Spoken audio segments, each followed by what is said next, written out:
American air line کے ایک جہاز میں بیٹھے 140 پیسنجرز نے ٹیک آف کے 15 ہی منٹوں کے بعد نوٹس کیا کہ جہاز ٹیک آف تو ہو چکا ہے لیکن وہ زیادہ الٹیٹیوڈ گین نہیں کر رہا، یعنی وہ زیادہ اوپر نہیں جا پا رہا۔ ابھی پیسنجرز نے یہ نوٹس ہی کیا تھا کہ اچانک جہاز کے پائلٹ نے اناؤنسمنٹ بیل بجائی،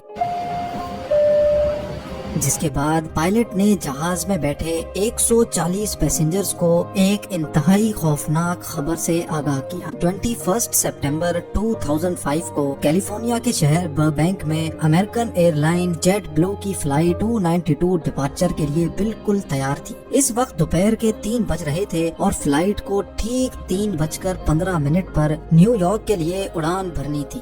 ابھی تک سب کچھ پلان کے مطابق چل رہا تھا۔ جہاز میں 140 پیسنجرز بیٹھ چکے تھے اور ایئر لائن کرو نے سارا لگیج بھی لوڈ کر دیا تھا۔ ٹیک آف کے لیے اگر انتظار تھا تو صرف کنٹرول ٹاور کے سگنل کا۔ جیسے ہی 3:15 ہوئے، جہاز کے پائلٹ کیپٹن اسکاٹ برک کو کنٹرول ٹاور سے ٹیک آف کے لیے گرین سگنل دیا گیا اور ٹھیک 2 منٹ کے بعد یعنی 3:17 پر جہاز نے بربینک ایئرپورٹ کو الوداع کر دیا۔ نہ ہی پائلٹ کو، نہ ہی کرو کو اور نہ ہی جہاز میں بیٹھے 140 پیسنجرز کو اس بات کا علم تھا کہ تھوڑی ہی دیر بعد وہ سب اپنی زندگی کا خوفناک لمحہ دیکھنے جا رہے ہیں۔ جہاز کو ٹیک آف کیے ابھی 15 منٹ ہی گزرے تھے کہ تمام پیسنجرز نے نوٹس کیا کہ جہاز زیادہ الٹیٹیوڈ گین نہیں کر رہا۔ اتنے میں کیپٹن اسکاٹ نے جہاز میں ایک اناؤنسمنٹ کی جس میں انہوں نے صرف یہ کہا کہ ہمیں ٹیکنیکل ڈیفیکلٹیز کا سامنا کرنا پڑ رہا ہے۔ یہ جاننے کے بعد تمام پیسنجرز کے کان کھڑے ہو گئے۔ کسی نے بولا کہ جہاز کا ایک انجن فیل ہو گیا ہے تو کسی نے بولا کہ شاید جہاز کا انجن مزید اوپر جانے کی طاقت کھو بیٹھا ہے، لیکن اصل مسئلہ اس سے بھی زیادہ خوفناک تھا۔ جہاز کو ٹیک آف کیے آدھا گھنٹہ گزر چکا تھا لیکن ابھی تک وہ کیلیفورنیا کے اوپر ہی اڑ رہا تھا۔ اتنے میں پائلٹ نے ایک بار پھر سے اناؤنسمنٹ کی اور بتایا کہ ہمیں لینڈنگ گیئر کی جانب سے کچھ وارننگ سگنلز مل رہے ہیں۔ کیسے وارننگ سگنلز، اس کا ابھی پائلٹ کو بھی علم نہیں تھا۔ لینڈنگ گیئر جس کی مدد سے کسی بھی ایئر کرافٹ کو لینڈ کیا جاتا ہے، اس میں آخر کیا مسئلہ تھا جو فلائٹ 292 کا سسٹم بار بار وارننگز دے رہا تھا؟ یہ جاننے کے لیے کیپٹن اسکاٹ بھی کافی پریشان تھے اور اسی وجہ سے وہ جہاز کو زیادہ الٹیٹیوڈ نہیں دے رہے تھے۔ پائلٹ چاہتا تھا کہ کسی بھی طرح اس کو جہاز کا لینڈنگ گیئر دکھ جائے تاکہ وہ یہ جان سکے کہ یہ معاملہ کتنا زیادہ ڈینجرس ہے۔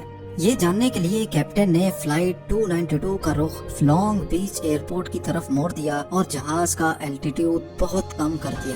لانگ بیچ ایئرپورٹ کے کنٹرول ٹاور نے زوم کیمرہ سے جہاز کے لینڈنگ گیئر کو دیکھا تو وہ پورا 90 ڈگری میں گھوما ہوا تھا، یعنی اب یہ تو طے تھا کہ جہاز کی لینڈنگ یا تو کریش لینڈنگ ہوگی یا پھر ایمرجنسی لینڈنگ۔ اس بری خبر کو ملنے کے بعد پائلٹ کو کنٹرول ٹاور سے ایک اور بری خبر دی گئی۔ جی ہاں، کنٹرول ٹاور نے پائلٹ کو انفارم کیا کہ لانگ بیچ کے لوکل نیوز چینلز نے بھی فلائٹ 292 کے لینڈنگ گیئر کی فوٹیج ریکارڈ کر لی ہے اور اب یہ معاملہ لائیو پورے امریکہ کے نیوز چینلز پہ دکھایا جا رہا ہے۔ نہ صرف اتنا بلکہ یہ نیوز جہاز میں بیٹھے پیسنجرز بھی اپنے اپنے ٹی وی سیٹ پہ دیکھ سکتے تھے۔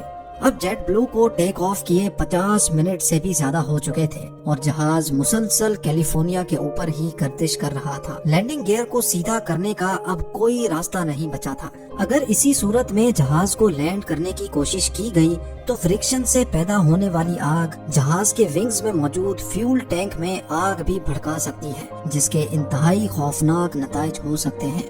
حیرت انگیز طور پہ اس وقت جہاز کے فیول ٹینک میں جو جیٹ فیول موجود تھا اس کا وزن ہی 14,000 kg کے برابر تھا، یعنی جہاز میں جیٹ فیول کا وزن 12 فیملی کارز کے برابر تھا۔ اتنے زیادہ فیول کو لینڈنگ کے دوران ذرا سی بھی آگ لگ گئی تو جہاز ایک ہی جھٹکے میں پھٹ بھی سکتا ہے۔ لیکن کیپٹن اسکاٹ بہت عقل مند تھا۔ پائلٹ نے لینڈنگ سے پہلے جہاز کا فیول ختم کرنے کا فیصلہ کیا، جس کے لیے جہاز کو 3 گھنٹے تک سمندر کے اوپر ہی گھمایا گیا۔ اب جہاز کا فیول صرف اتنا بچ گیا تھا کہ وہ صرف آدھا گھنٹہ مزید اڑ سکتا تھا۔ یہ آخری آدھا گھنٹہ فلائٹ جیٹ بلو 292 اور اس کے اندر موجود 140 پیسنجرز کے لیے بہت امپورٹنٹ تھا۔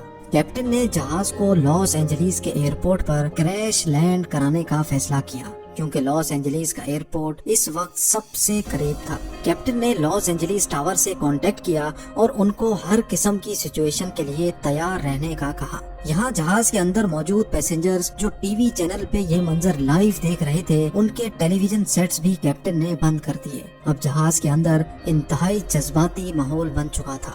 ایک شخص نے یہ سارا منظر کیمرہ پر ریکارڈ کیا اور اپنی فیملی کے لیے ویڈیو میسج بھی ریکارڈ کر لیا۔ جیٹ بلو 292 اب لاس اینجلیس ٹاور کے ریڈار پر آ چکا تھا اور ایئرپورٹ کریو نے جہاز کو بچانے کی ساری تیاریاں مکمل کر لی تھی۔ فائر ٹرک سے لے کر ایمبولینسز تک سب کچھ ریڈی تھا۔ ایئرپورٹ ٹاور نے آخری بار جہاز کے پائلٹ کیپٹن اسکاٹ سے کانٹیکٹ کیا اور ان کو لینڈنگ کے لیے گرین سگنل دیا۔ گرین سگنل ملتے ہی پائلٹ نے تمام پیسنجرز کو کریش پوزیشن میں بیٹھنے کا کہا۔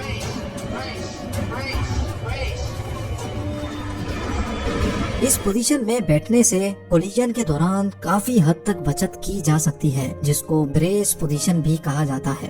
جہاز اب لاس اینجلیس ایئرپورٹ رن وے تک پہنچ چکا تھا۔ پائلٹ نے بڑی مہارت سے پہلے جہاز کے پچھلے لینڈنگ گیئرز کو زمین سے ٹچ کیا اور آہستہ آہستہ جہاز کی اسپیڈ کم کی، اور آخر کار وہ گھڑی آ ہی گئی جب پائلٹ نے فرنٹ لینڈنگ گیئر کو زمین سے ٹچ کیا۔ لیکن وہی ہوا جس کا خوف تھا۔ زمین سے ٹچ ہوتے ہی فرکشن کی وجہ سے لینڈنگ گیئر میں خوفناک آگ بھڑک اٹھی۔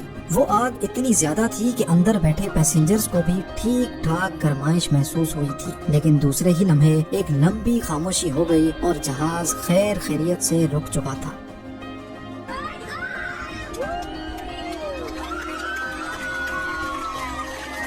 یہ وہ وقت تھا جب پائلٹ، کریو، پیسنجرز اور پورا امریکہ جو اس منظر کو لائیو دیکھ رہا تھا، انہوں نے سکون کا سانس لیا اور ایک ایک کر کے پیسنجرز کو نیچے اتارا گیا۔